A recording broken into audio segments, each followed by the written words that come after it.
Hello, everyone. This is Janet Tingwald. I am a coach and consultant for Employee and Family Resources. And today we're here to talk about communication. And we're going to go through something called the Communication Map, which was developed by the Relationship Coaching Institute. So let's get started. The Communication Map is a tool, and it's developed by as I said, the Relationship Coaching Institute. And they were looking for a strategy that would help people communicate with each other in a way that they could understand without jargon. The criteria behind the map was simple. It needed to have immediate impact.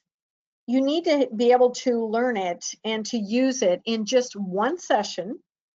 It had to, of course, be very effective, and it had to be something that people could use independently without any help. And there wasn't something out there like that, so that's why they developed this. With this map, the little bit of the history is that it's premised on functioning first. The map doesn't address feelings or the past. It is based on the premise that you believe you must survive before you can thrive. So just getting some basic communication skills down, because if you can't resolve issues, you can't solve problems, right? So many couples get stuck in conflict around the big and little issues in life together. And then they avoid it because nobody likes arguing. It causes bad feelings. And so that's how you cope. You just cope by avoiding, right? And that causes resentments. And resentments to me, are like bricks in a wall. It's just piece by piece. It just creates this wall between you. So the communication map is a foundational system. It does give people a structure to address issues, their problems, their feelings, the reasons behind it, motivations, and it really gives you an opportunity to enhance a relationship even beyond solving problems. Now, since the map was introduced some years ago, I've heard from many, many people that they like it. It's easy to learn and it's easy to use. This is the map here. And it's universal enough to use in any relationship, including your romantic partner, your children, coworkers, friends, neighbors even. And you can use this right away. There's just some really simple, basic, foundational things that you can use right away. So as we look at the map and as we get started and as we go through this, I want to encourage you to take some notes, and I will answer questions at the end. Because we have a lot of information to cover today, and I want to honor our 30 minutes here, and I really appreciate you being here. So we can come back to, we'll go through the 9 rules of the road. We're going to talk about what a receiver and a sender is and what's important about that and how you're going to use it, what the wall is, how you're going to resolve things, and then I'll answer questions at the end. So let's take a look at this map. As you see on the front, it is a graphic of what happens in the communication and what to do about it when there's an issue. The communication map really can be used in all settings and for all relationships. Even though a lot of the tips that we're going to talk about today are framed in the language of couples, it really does apply to everything. So before you start, the communication map comes into play. The purpose of it is it comes into play when one person in a relationship experiences an issue or problem and they need to talk to the other person about it. So before you start communicating the issue, you're going to want to do these things. You're going to want to let your partner know what's going on, that you have an issue, you have something that's bothering you that you want to talk about. And then you ask them if it's a good time. And if it's not a good time, then set up a time. Because people need to be able to be present and being in listening mode. And sometimes they can't just drop everything and do what they're doing. So setting up a time that works for both of you to be able to be present and be engaged in the conversation. And make sure not just that it's a good time to talk, but that you have a private space that's free from distractions. You want to make sure that the time and the place are conducive to good communication. Otherwise, it's just going to set up distractions and problems from the beginning. So let's get started. As I said, we're going to start with the 9 rules of the road. So any communication, there is a sender and there's a receiver. And the map comes into play when the sender is experiencing an issue of some kind and wants to talk about it. They need to communicate it. So what that means, the number 1 rule is that there's an issue. And an issue is an unmet need. If it weren't a need that wasn't getting met, it wouldn't be an issue. So this is number 1. You need to define the issue as an unmet need. Rather than blaming it on the partner, we're going to define it as an unmet need. Now, first of all, one of the biggest things with issues is to remember is that we won't always agree with each other about the validity of the issue. We don't want to discount somebody else's issues and say, oh, come on now, that's no big deal. What's your problem? Don't be ridiculous. You don't discount somebody else, and you don't want yours to be discounted either. Because all issues are valid, whether they're big or small. And just because the fact that you experience an issue makes it valid, you don't need to justify it or get agreement about whether it really is an issue or not. If it's bothering you, it's an issue. And it's okay to have that issue. Own that issue. And it goes 2 ways.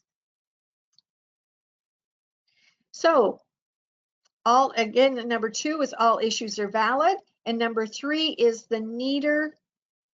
It's an interesting word. Needer owns the issue. There's no universal issue out there that if everybody experiences this one thing, that everybody will have an issue with it. Some people will, some people won't. Needs and issues are subjective. They're not necessarily facts. This is more about at the moment, and this time it's more of an emotion. It means that if you have an issue, it's about you. You own it. It's yours. It belongs to you. It's your truth. It's not necessarily a truth that other people will share, but remember that doesn't invalidate it. It's still a valid issue, remember. Remember number 2, it's still valid. All issues are valid, but it's your truth. So if it's issue for you, it's because you have the need and the need is unmet. But now this doesn't necessarily mean that you want to indict your partner. It doesn't necessarily mean that your partner is wrong. Whatever happens whether it's at work or at home might be a problem in some relationships, and in others it wouldn't be a big deal. If you have a need to know what to expect, it will be more of an issue for you if that need is unmet, if your partner is late and didn't call, than maybe for someone else. Your partner, you want to really get past being right and wrong.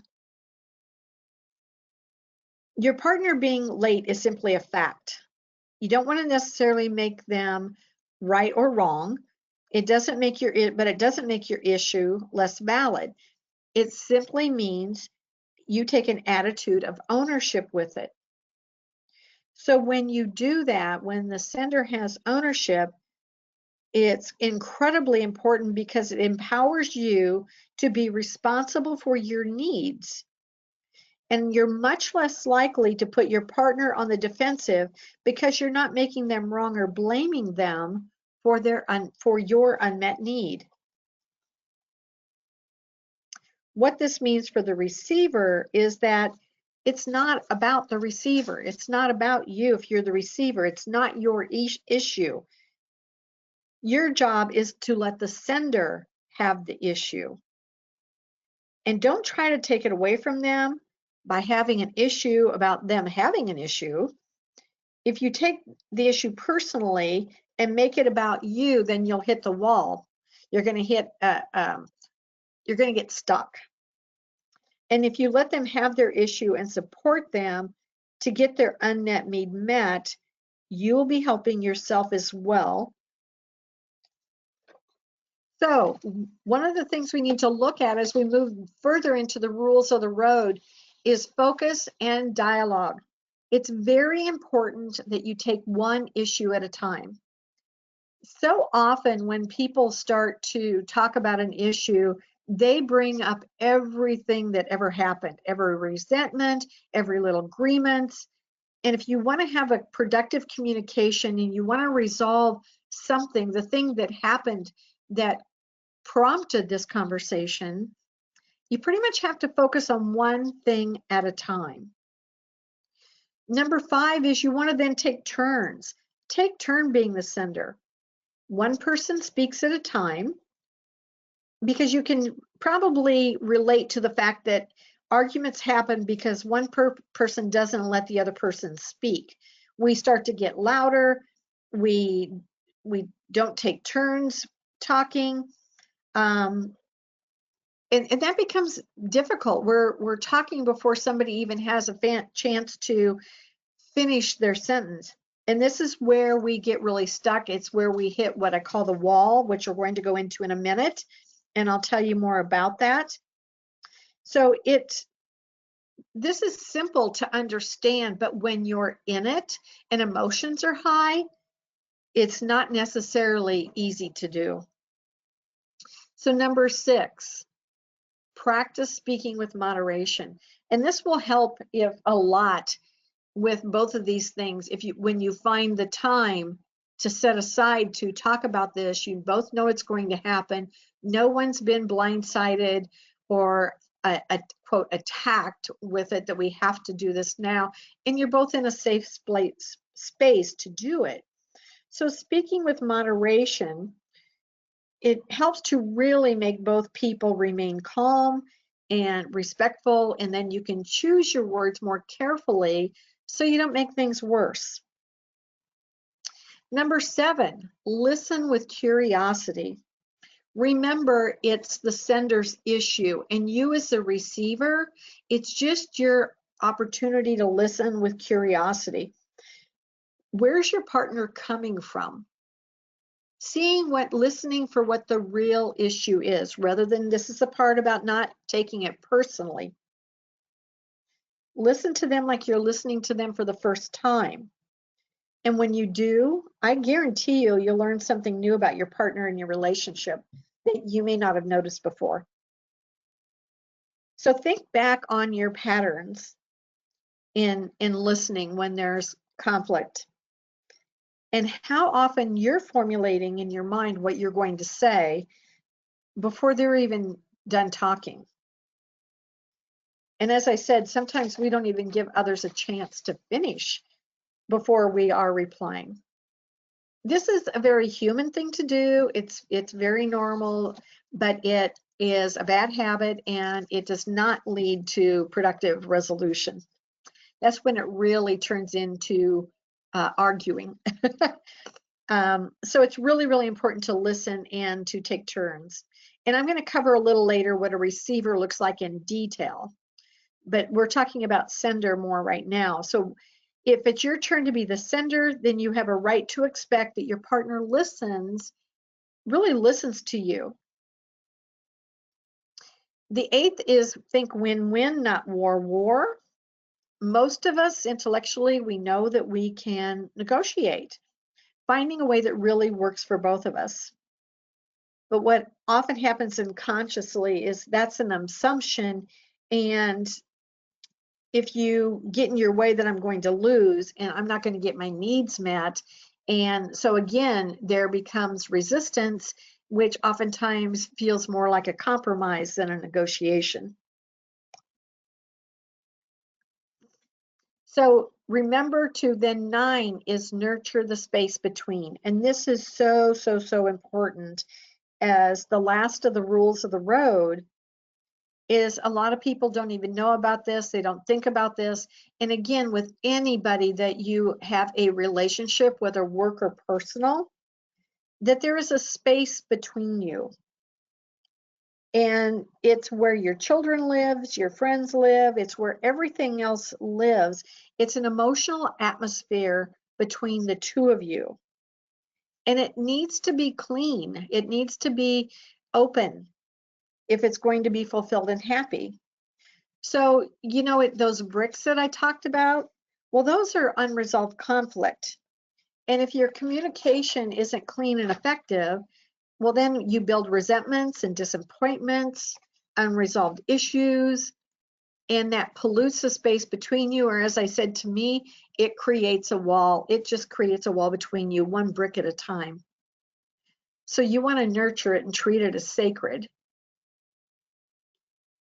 And really, really keeping that as a sacred space. So those are the 9 rules of the road. And what we're going to get into next is what it means to be the receiver. We've talked some about the sender, that you own the issue, that you, the main thing is for you to be able to clearly talk about what's going on for you. So let's switch right now to what the receiver is, the listener, if you will. So the sender, you know, 80% of their role is having a good attitude, to come from curious about what's going on and having empathy for your partner, that they're upset, they have something going on. You know, being with the other person and having empathy that they're upset doesn't mean that you have to agree with them or that you're wrong. You're just acknowledging that they're upset, that they have an issue, that they've got an unmet need, right? So having a little bit of empathy for them. It's not about you, it is about them, and having some compassion to support them. One of the biggest things that you can do for anybody, and I know you've seen this and you've heard this before, is to listen, is just being willing to listen. And then playing the role of a coach, which is really a lot of being curious. Ask questions about what's going on for them and mirroring back what you hear. You've heard it said before, I'm sure, that communication is not what's said, it's what's heard. It's what is it that they received? What is it that they heard? What did it mean to them? So mirroring back, saying, this is what I heard. Is that what you meant? And checking for clarification anytime in any relationship. So let's just take a little bit of an example here. We're going to take a personal example that someone came home. We're just in the slides, you'll see it's more of a man and a woman. So we're just going to go with this examples. So they came home from late, 2 hours late. They didn't call beforehand. Dinner was ruined. And the partner that was waiting is upset and has been worrying. So, you know, here we go with round 1. They're worried. And what typically happens when the person walks in, where have you been? Why didn't you call? I've been so worried. You're late. And we throw all of these things at them. And, you know, that might be a little exaggerated, but in a lot of relationships, I've seen that this really isn't so off the mark. And quite honestly, I've lived that before. You know, most of us have to some degree in a various situation. So in that situation, what choice does the receiver have? What they're basically going to do is they're going to probably get defensive or they're going to shut down. So what really happened here is that the sender experienced an issue because the partner was late, and by taking this blaming standpoint, what it does is then you hit a wall. And the wall is one of 4 things. There's judgment. You're either right or wrong, good or bad. There's interpretation, speculation of meaning. We create stories about why they were late and what that means, that you were inconsiderate, you have something to hide. Otherwise, you wouldn't have done that. It creates defensiveness, which is the other side of judgment. And what happens when you're feeling attacked? Well, you tend to react, right? There's reactive emotion like anger or fear or anxiety. Never good emotions. They're always negative ones and does not foster resolution. You basically, what happen is you become disconnected. And it's solid, and you're not going anywhere if this isn't resolved, if you don't recognize that you've hit a wall. It disrupts the connection between the two of you. And you cannot be addressed, the issue, the unmet need, can't get addressed and resolved until you back up and start over. So then you need to get back on track. So what does it mean to get back on track? Well, let's talk about the sender. With the sender, there needs to be, you're experiencing an issue, and the first thing that needs to happen is for you to identify and communicate what that issue is. You know you're upset, you're having discomfort, you're having thoughts, you're having judgments, you hit the wall. So then to back up and feel the discomfort, find out why, get curious as to why. And identify specifically what the issue is and communicate it to your partner clearly. Was it that the person was late, or was it that they didn't call? What really is the issue? Now, something that you need to know is that's really important here in understanding other people as we're considering this communication, is that there are talkers and there are thinkers. Talkers talk, thinkers think. It's really, really, really important and so beneficial to know which one you are and which one your partner is. Now, opposites can attract, and that can be a challenge, but not if you know which one that you are. So if you are a thinker, you need to ask for time to think, and you need to let your partner talk. If you're a talker, you need to ask for room to talk, and you need to give your partner room to think. So receivers need to listen without judging and really helping them support the real issue. You may have heard the terms before, external processor and internal processor. I figure out things because I talk out loud. I'm an external processor. My husband, on the other hand, is an internal processor. They are, like I said, typically male, female external, male internal, but not always. So don't get hung up on the stereotype. And so don't get hung up also in that you know the issue. You want to beat the stereotype. Now, listening sometimes can be really hard for men because they don't want their partner to be unhappy, and they want to fix it. They want to be the hero. So you want to think of it as just think of it as a balloon, and you're letting your partner just get it all out. If they're a talker, just let all the air out. And so then they can talk through and figure out what really, really is bothering them, not just getting stuck in their upset and blaming you. Don't assume you know the issue. And remember that facts do not equal the issue. So then you want to build a dialogue. Start with the facts. Yes, it's 7 o'clock. I usually come home at 5. I didn't call. But was it about my being late that's a problem for you? And they could come back with, I was worried and anxious and I didn't know why you didn't call. So was it me being late? Receiver, was it being late? Or was it that I didn't call and you were worried? Which one is really the issue? So then you can work through that and seek confirmation.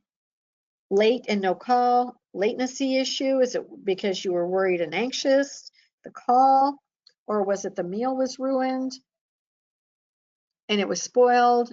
You know, the sender has to be able to clearly get to the root of the issue, and the receiver has to facilitate mainly by listening and just giving them space and being really curious about it. When you do that, you can then make a request. The first thing you have to do is you have to get clear on what the issue is. The second part is you have to validate the issue. Okay, I get it. Yeah. All right, I hear you. You were upset mainly that you had made a special dinner and now it's cold. We see it as ruined. That's what I heard. Again, mirroring. That's what I heard. Does that sound right to you? Is that right? So then making a request. When it's clear to both people what the issue is, the next step is for the resender to make a request. As tempting as it might be for the receiver to fix it or to offer solutions, the sender is really the only one that knows what would meet that need, what would make that okay. So they need to be able to then ask for what they want. So you don't have to become a mind reader. You're not trying to figure it all out, because they really are the only ones that know what they need. Because, you know, if you don't do this, you get ugly alternatives like complaining, demanding, threatening, all of these different things that you see here. Mind reading is a really tough one. And it really comes down to requests. We all have issues, we all have unmet needs, and we all have things that we want in a relationship for it to work for us. And if we don't make a request, what are we going to do? Where does that really, if you can't identify your issue and make a clear request for something different, what can that person do? It's requesting is really the only productive option that focuses on a positive outcome. So once the issue and unmet need is identified and you've made a request and the receiver to support them to do so, sometimes they might have a hard time moving on. And so while a good receiver will let the sender express themselves, if it goes on too long, the receiver really can make a request that, you know, can we move to a resolution? What is it that you need? And identifying the need, and let you get to the how are you going to resolve it. Now, there is actually can be more than one route. There can be two routes, and there can be many ways to meet a need. It's not how it's met, it's just that it is met and that it works for both of you. And we want to talk about negotiation here just a little bit. We talked about it briefly in the 9 rules of the road. Negotiation isn't compromise. It is a win-win. It's something that will work for both of you. Find a third option if you need to.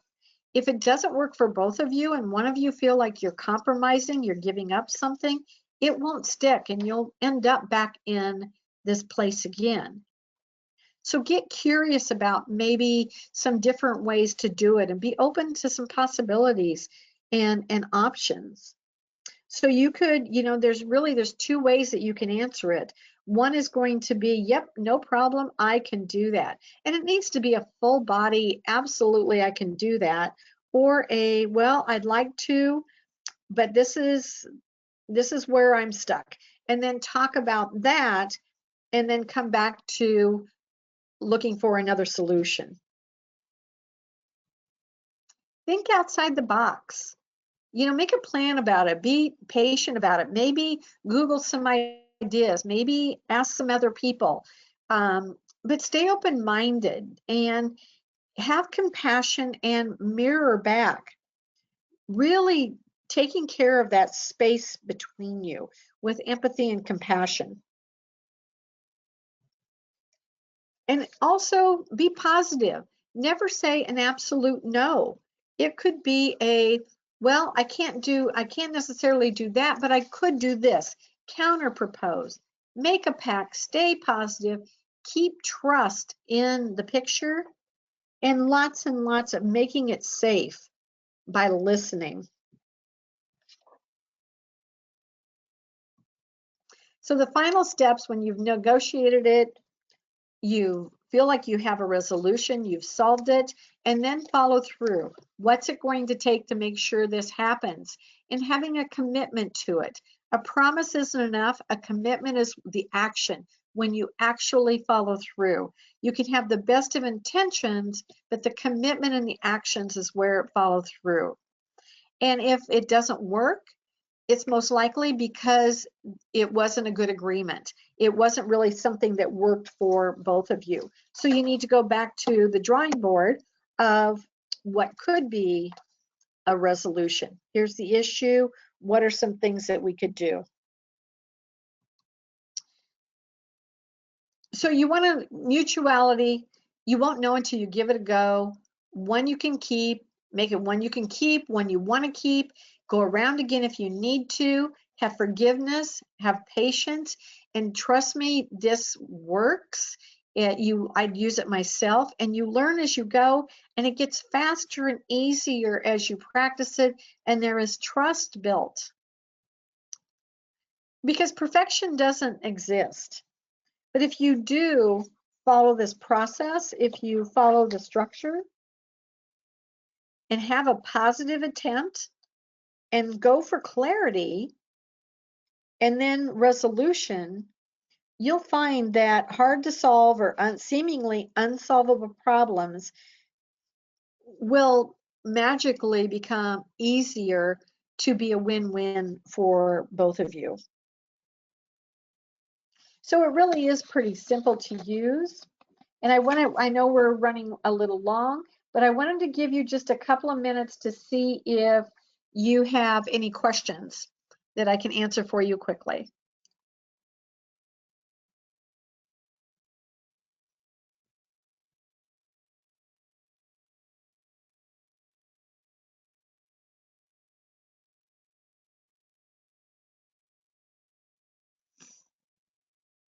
Yeah, if you have a question, please use the chat feature and I will go ahead and moderate the Q&A for Janet.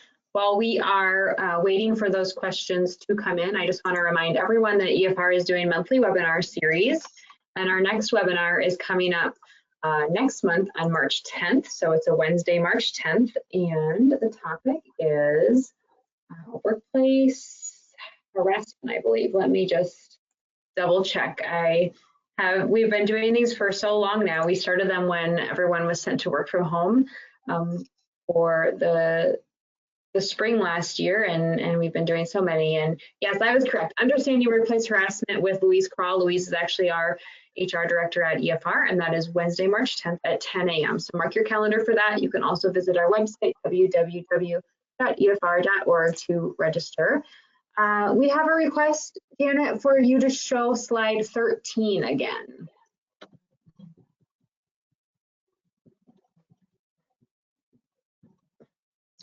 The wall. Yes, how can I help? Yeah, for the person who requested that, let me know if you have a question as it relates to the wall, or if you just wanted to see the slide again to take your own notes. She just simply says, I get stuck here all the time. So that it just sounds like a place for this particular person who just feels stuck with the wall. So with those 4 different components. That is so normal. That's so normal, especially if you don't have a process to follow. That's one of the big things, but it's also, you know, sometimes it's good to take a beat and wait for the emotions to calm down before you have the conversation. Then this won't come up as much. But when you do, just back up and kind of recalibrate and just own that, okay, I hit the wall. All right, take a breath. Let's start over. Thanks for the question. Anything else? There's a person who is requesting to see the beginning 1 to 9. Again, I'm guessing she wants the maybe the slide. Rules of the road, I'm guessing. Yeah, so maybe the first three rules of the road. Issues are unmet needs, all issues are valid, and the one with the sender, the needer in this case, owns the issue. And then the other 6, one issue at a time, take turns, stay calm, listen with curiosity, win-win, respect the space, nurture the space between. You know, one of the things about this is sometimes there are things it's just too hot a topic, and to remember that, you know, EFR also provides support around those things, that you know, how you can get some support, because sometimes you need a neutral third party. For sure, and that's where using the EAP can be really helpful, and whether it's with a relationship that you are having difficulty communicating through in your personal life, so you're, you know, a child or a spouse or partner, or if it's in the workplace. I mean, we can definitely help with both of Yes. those, all relationships. Yes. And then there's one question that came in, and this looks like it's probably our last question, and this has been asked several times already, and I'm just going to address it with the larger group, just because if one person asks, it's usually a question that many people have. Will there be a recording? And the answer is yes, we post our webinar recordings to our website. And again, that's efr.org. We do not share the slides, but we do post to the website. I also want to mention that this is a training that is available for workplaces.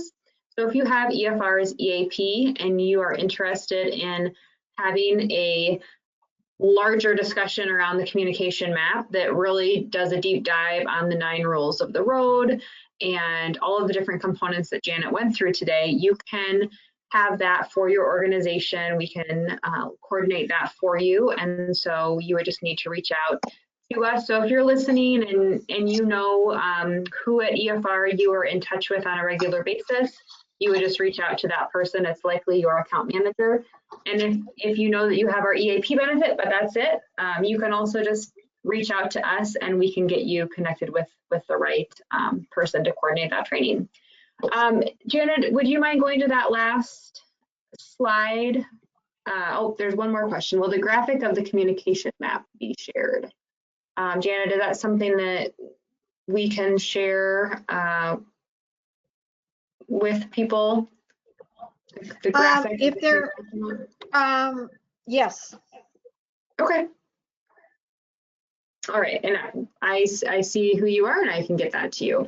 The EAP benefits are great resources for workplaces, employees, teams. There's so many great resources through EFR. So at EFR, we say life happens and we are here to help, and that's exactly what we are in place for. We're in place to help people navigate the ups and downs of life. And so whether you are experiencing relationship complications, you have a question about filing your 2020 taxes, or you want to engage with a life coach to talk about, you know, long-term career goals, we are here to help. There's 24-hour phone support available, and you will speak with a licensed clinician whenever you make that phone call into EFR. So if you're calling because you want to talk through something very personal that you're struggling with, know that the person who answers will be able to at least get you started in that conversation.